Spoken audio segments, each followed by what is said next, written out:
دو عام کامن چیزیں جو ہے پوری دنیا میں اکثر سننے کو ملتی ہیں۔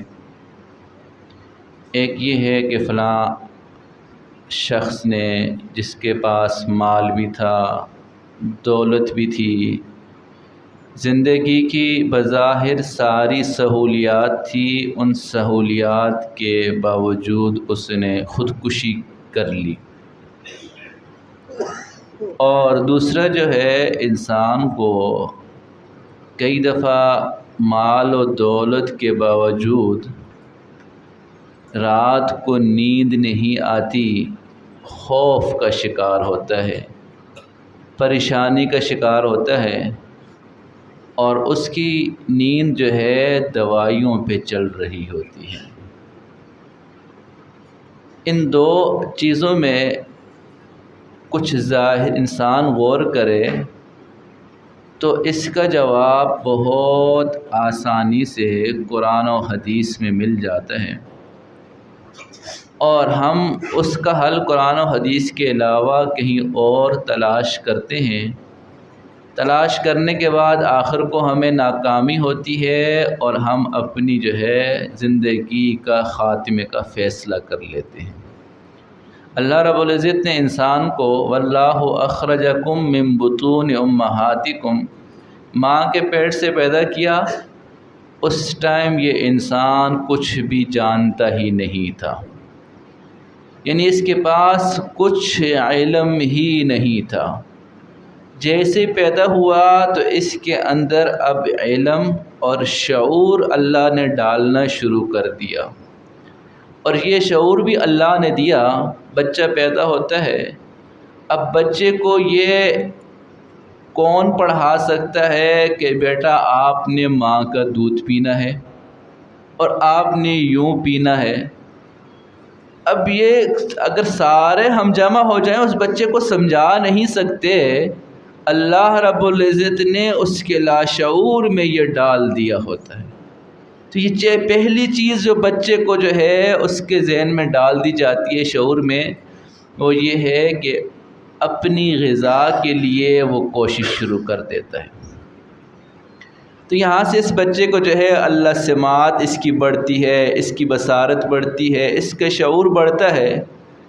تو کرتے کرتے یہ تھوڑا سا اور بڑا ہو جاتا ہے۔ تو جب بڑا ہو جاتا ہے تو اس کے ساتھ اب دو چیزیں بنیادی ہوتی ہیں۔ ایک ہوتی ہے اس کی ضروریات اور ایک ہوتی ہیں اس کی خواہشات۔ کئی دفعہ ہم جو ہے ضروریات اور خواہشات میں فرق نہیں کر پاتے۔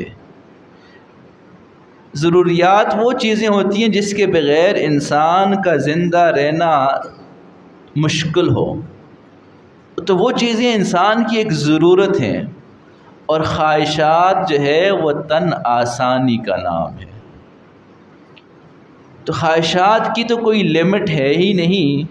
تو کئی دفعہ انسان ضروریات کے چکر میں اتنا کھو جاتا ہے، سمجھتا ہے کہ یہ میری ضروریات ہے، در حقیقت اس کی ضرورت ہوتی نہیں، وہ خواہشات ہوتی ہیں، اور خواہشات کی کوئی انتہا ہے ہی نہیں ہے۔ ہزاروں خواہشیں ایسی، ہر خواہش پہ دم نکلے۔ بل تؤثرون الحیات الدنیا، تو انسان ان خواہشات کو حاصل کرنے کے چکر میں اتنا مگن ہوتا ہے، رب کو بھی بھول جاتا ہے، حتیٰ کہ بیوی بچوں کو بھی بھول جاتا ہے، اور اس خواہشات کے چکر میں ماں باپ سے بھی دور پردیس چلا جاتا ہے۔ تو کئی دفعہ انسان کے اندر جو پہلی غلطی یہ کرتا ہے کہ جی خواہشات اور ضروریات میں فرق نہیں کر پاتا۔ اور دوسری بڑی غلطی جو ہمارے اس آج کی اس نشست کا جواب ہے کہ اللہ رب العزت نے انسان کو جو بنایا تو اس کے اندر دو چیزیں ہیں۔ ایک اس کا ظاہری جسم ہے، ایک اس کی روح ہے۔ وَيَسْأَلُونَكَ عَنِ الرُّوحِ قُلِ الرُّوحُ مِنْ أَمْرِ رَبِّي۔ تو یہ روح جو ہے، جس طرح ظاہری جسم اس کی بھی ضروریات ہیں، اگر انسان ظاہری جسم کی ضروریات پوری نہ کرے تو ایک دن تو شاید وہ صبر کر لے گا، دوسرے دن بے چین ہو جائے گا، اور کئی دفعہ اگر یہ بے چینی بڑھ جاتی ہے انسان کہیں ڈاکہ بھی ڈال دیتا ہے کہ جی میں بھوکا ہوں، مجھے پیاس لگی ہے، بے چین ہے، تو اپنی ظاہری جسم کی ضرورت کو پورا کرنے کے لیے اس کو جو کچھ کرنا پڑے گا وہ کر لے گا۔ کیوں؟ اس کو پتہ کہ اگر جسم کو ہم جو ہے اس کی انرجی نہیں دیں گے یہ بے چین ہو جائے گا، یہ تنگ کرے گا۔ تو آج ہم سارے کے سارے اپنی جو صبح سے لے کے شام تک کماتے ہیں یہ ظاہری جسم یہ سکون سے رہے، تو جسم کی جو ہے ظاہری جسم کی ضروریات کو تو ہم سارے کے سارے پورا کرتے ہیں۔ ایک ہمارے اندر روح ہے، اس کو جب اس کی غذا نہیں ملتی تو یہ بھی بے چین ہونا شروع ہو جاتی ہے۔ جب اس کو غذا نہیں ملتی یہ بے چین ہوتی ہے، اور یہ اس کی بے چینی کی وجہ سے انسان کی نیند بھی غائب ہو جاتی ہے۔ انسان کئی دفعہ جو ہے سوچتے کہ جی اچھا میں شراب پی لوں گا تو مجھے سکون ملے گا، شراب پینے سے سکون نہیں ملے گا، یہ روح بے چین ہے، غلط میڈیسن لینے سے روح کو چین نہیں آئے گا۔ اب آپ سوچیں ظاہری جسم اگر جو ہے اس کو بھوک لگی ہے تو یہ بے چین ہے، وہ کہتے ہیں نا دو اور دو چار روٹیاں، تو انسان چار روٹی تبھی کہے گا جب اس کو بھوک لگی ہے۔ تو یہ ہمارا ظاہر جب روح بے چین ہوتی ہے تو اس کی غذا اگر ہم نہیں دیں گے تو اس کی بے چینی بڑھتی رہے گی، اور جب یہ زیادہ بڑھے گی تو انسان پریشان ہو جائے گا۔ اللہ والے ایسے ہوتے تھے جن کی روح بڑا پرسکون ہوتی تھی۔ ایک بزرگ تھے بیٹھے ہوئے تھے، بندہ آیا کہا حضرت وہ آپ کا جو جہاز تجارتی سفر سامان لے کے آ رہا تھا ڈوب گیا، تو چونکہ روح میں جو ہے یہ بے چین نہیں تھی، حضرت نے کہا الحمدللہ۔ تھوڑی دیر بعد پھر کہا حضرت وہ غلط تھی، جہاز بچ گیا، کنارے پہ آ گیا، کہا الحمدللہ۔ تو جب اندر جو ہے سکون ہوتا ہے تو یہ سکون ظاہری جسم پہ بھی اللہ لے آتے ہیں، اور یہ جو اندر روح بے چین ہوتی ہے تو اس کا اثر انسان کے اس جسم پہ بھی پڑتا ہے۔ تو کئی دفعہ ہم حرام کھاتے ہیں یہ روح بے چین ہو جاتی ہے، ہم گانے سنتے ہیں روح بے چین ہو جاتی ہے، ہم غلط دیکھتے ہیں یہ روح بے چین ہو جاتی ہے۔ تو پھر ہم سمجھتے ہیں یار مجھے کچھ سمجھ نہیں آ رہی، رات کو نیند نہیں آتی، خوف ایسے اچانک ڈر جاتا ہوں۔ یہ انسان کی روح بے چین ہے، اس کو اس کی غذا دیں گے تو وہ سکون میں آ جائے گی، اور اس کی غذا جو ہے وہ شراب نہیں ہے، اس کی غذا کوئی مووی دیکھنا نہیں ہے، اس کی غذا گانے سننا نہیں ہے، اس کی غذا تو اللہ نے قرآن رکھا ہے، اس کی غذا ذکر میں رکھی ہے، ذکر اللہ شفاء القلوب، اللہ کا ذکر ہی روح کی غذا ہے۔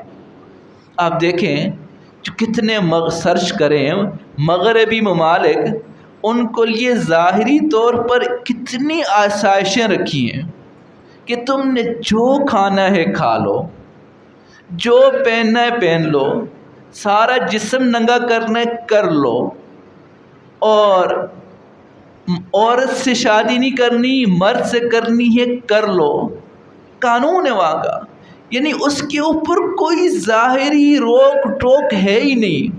بچوں کی تعلیم کا مسئلہ ہے، گورنمنٹ کہتی ہے ہم اس کی جو ہے ذمہ داری لیتے ہیں، تو ہر طرح کی دنیا کی ظاہری سہولیات ان کے پاس ہوتی ہیں، تو انسان سوچتے بھائی اس کے پاس جو ہے نا بچوں کے پالنے کی ٹینشن نہیں ہے، کوئی بھی ٹینشن نہیں ہے، اس کے باوجود وہاں خودکشی کا ریشو زیادہ ہوتا ہے۔ تو یہ کیوں؟ آخر کو تو ظاہری چیزیں تو ساری ہیں، انسان سوچے تھوڑا سا کہ جی اس کے پاس پیسہ بھی تھا، اس کے بچوں کی کفالت کا مسئلہ بھی نہیں تھا، اس کے لیے اوپر کوئی پابندی بھی نہیں ہے اس کی خواہشات پورا کرنے کے لیے گورنمنٹ کی طرف سے، اس کے باوجود اس نے خودکشی کیوں کی؟ سب سے زیادہ خودکشی کا ریشو ان امیر ترین ممالک میں پایا جاتا ہے، اور یہ آپ کو گوگل بتا دے گا، آپ پوچھ لیں۔ اس لیے کہ وہاں یہ ساری سہولیات تو ظاہری جسم کی ضرورت کو پورا کرنے کے لیے ہیں، اور انسان جتنا جو ہے اس روح کو بے چین رکھے گا تو ظاہری جسم کو سکون نہیں ملے گا۔ کچھ بھی کر لے گا، وہ سب کچھ کرتا رہے گا، زنا کر لے گا، پھر بھی روح بے چین رہے گی۔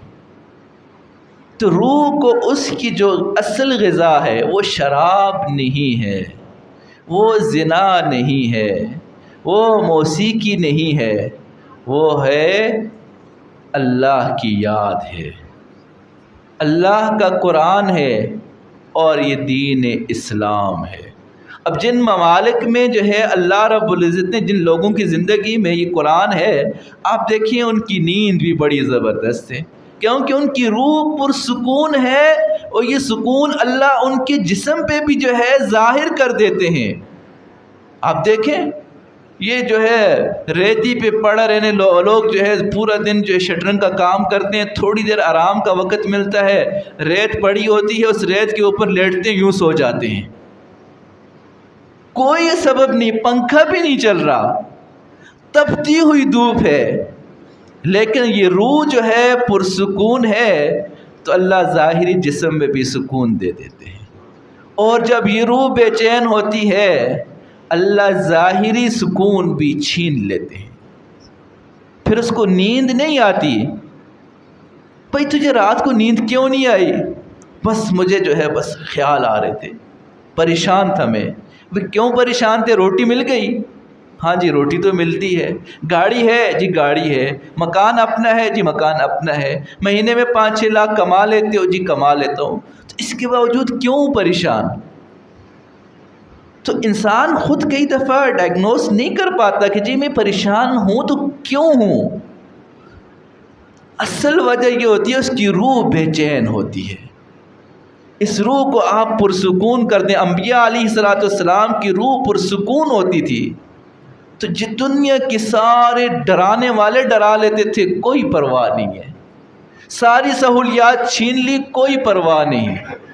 آگ میں ڈالا جا رہا ہے، کوئی پرواہ نہیں۔ تو یہ کیوں؟ روح پرسکون تھی۔ تو روح کا سکون اللہ نے یہ جو ڈاکٹر بتاتے ہیں ان میں رکھا ہی نہیں ہے۔ ڈاکٹر جو ہے وہ ہماری اس فزیکل جسم کے ڈاکٹر ہیں، روح کے ڈاکٹر انبیاء علیہ السلام تھے۔ روح کے ڈاکٹر جو ہے انبیاء کے وارث یہ روح کے ڈاکٹر ہوتے ہیں۔ تو اگر انسان اس طرح پریشانی کی کیفیت میں ہو، آپ سوچیں کچھ مہینہ پہلے اس ملک کے امیر ترین بندے اس کے بھائی نے جو ہے یوں خودکشی کر لی، تو انسان یہ سمجھتے مجھے اب سکون مل جائے گا، میں خودکشی کروں گا تو سکون مل جائے گا۔ مومن کا یہ عقیدہ ہے کہ زندگی ختم نہیں ہونی، یہ تو ہم زندگی کا آخری عمل اللہ کی نافرمانی والا کرتے ہیں کہ جی میں آخری عمل اللہ کو ناراض کرنے والا کر رہا ہوں۔ لوگ تو یہ دعا کرتے ہیں اللہ میری زندگی اس حالت میں آئے کہ میری جو ہے پیشانی سجدے میں ہو، تو مجھ سے راضی ہو۔ تو اس لیے اگر روح بے چین ہے تو انسان کا ظاہری جسم بے چین ہے۔ اگر روح جو ہے پرسکون ہے تو جتنے بھی حالات آ جائیں، فقر و فاقہ آ جائے، مشکلات آ جائے، حتیٰ کہ زکریا علیہ السلام سارے بچے ان کے مال دولت سب ان کی آنکھوں کے سامنے ان سے ختم ہو گیا، روح پرسکون تھی، کوئی ایسا حالات نہیں آئے۔ تو جہاں روح پرسکون نہیں ہوگی وہاں انسان پریشان ہی رہے گا۔ اس لیے معمول بنا لیں کہ جی جہاں ہم ظاہری جسم کو روزانہ غذا دیتے ہیں تو اپنی روح کو بھی غذا دے دیا کریں، کچھ نہ کچھ ذکر اذکار کی ترتیب بنا لیں، قرآن کریم کی تلاوت کی ترتیب بنا لیں، اور کئی دفعہ لوگ یہ کہتے ہیں یار میں جو ہے بچے پڑھ رہے تھے ان کے پاس آ کے بیٹھا مجھے سکون ملا. اصل میں سکون اس کی ظاہری جسم کو نہیں ملتا، وہ سکون اس کی روح کو ملا، اس روح کے اثر سے جسم پہ ظاہر ہو گیا. ہم کئی دفعہ بیان میں بیٹھتے ہیں اچانک نیند آنا شروع ہو جاتی ہے، کیونکہ یہ فرشتے ایسی مجلس کو فرشتے گھیرتے ہیں تو روح پرسکون ہوتی ہے، روح خوش ہوتی ہے. جب روح خوش ہوتی ہے تو جسم پہ جو ہے سکون آ جاتا ہے.